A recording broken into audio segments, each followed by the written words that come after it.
Corporate ജിഹാദിനെ കുറിച്ചാണ് നമ്മളുടെ കാക്കമാർ കണ്ടുപിടിച്ച പുതിയ സാധനം. ഇങ്ങനെ ഓരോന്നോരോന്ന് വിട്ട് വരും. ഇനിയിപ്പോൾ ആൾക്കാർ ചോദിക്കും, കോർപ്പറേറ്റ് ജിഹാദ് എന്ന് കോടതി പറഞ്ഞിട്ടുണ്ടോ? ഇല്ലല്ലോ. പിന്നെ നിങ്ങൾ എന്തിനാ അത് പറയണമെന്നൊക്കെ ചോദിച്ചിട്ടായിരിക്കും വരിക. ലവ് ജിഹാദ് എന്ന് പറഞ്ഞിട്ടുണ്ടോ? ഇല്ലല്ലോ. അതുകൊണ്ട് അതില്ല. മരുന്ന് മാഫിയ എന്ന് പറഞ്ഞിട്ടുണ്ടോ? അത് പറഞ്ഞിട്ടില്ല. മയക്കുമരുന്ന് മാഫിയ എന്നെവിടെയെങ്കിലും പറഞ്ഞിട്ടുണ്ടോ? അതും പറഞ്ഞിട്ടില്ല. അതുകൊണ്ട് അതൊന്നുമില്ല. ഇതാണ് നമ്മളുടെ കാക്കമാരുടെ അവസ്ഥ. നമ്മളുടെ മുന്നിൽ നടക്കുന്ന വിഷയത്തിന് നമ്മൾ പല പേരിട്ട് വിളിക്കും, പലതും നമ്മളിട്ട് വിളിക്കും. അതിലൊരു പേരാണ് ഈ ലവ് ജിഹാദ്. ഞാനൊന്നാമത് അങ്ങനെയല്ല വിളിക്കാറ്, കൺവേർഷൻ ജിഹാദാണ്. ഇവിടെ നടന്നതും അത് തന്നെയാണ്. TCS കേന്ദ്രീകരിച്ച് നടന്ന ഒരു കൺവേർഷൻ ജിഹാദ്. നമ്മളുടെ മാധ്യമങ്ങൾ മുക്കിയ ഒരു വാർത്ത. അതാണ് നമുക്ക് ഇന്നിവിടെ ഒന്ന് പരിശോധിക്കാനുള്ളത്. നമ്മൾ ജനം ഡിബേറ്റ് അതായിരുന്നു.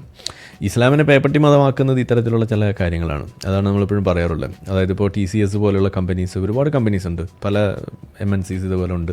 അവിടെയൊക്കെ HR-മാരുണ്ട്, റിക്രൂട്ട്മെൻറ്റ്സ് നടക്കുന്നുണ്ട്, പലതും ഉണ്ട്.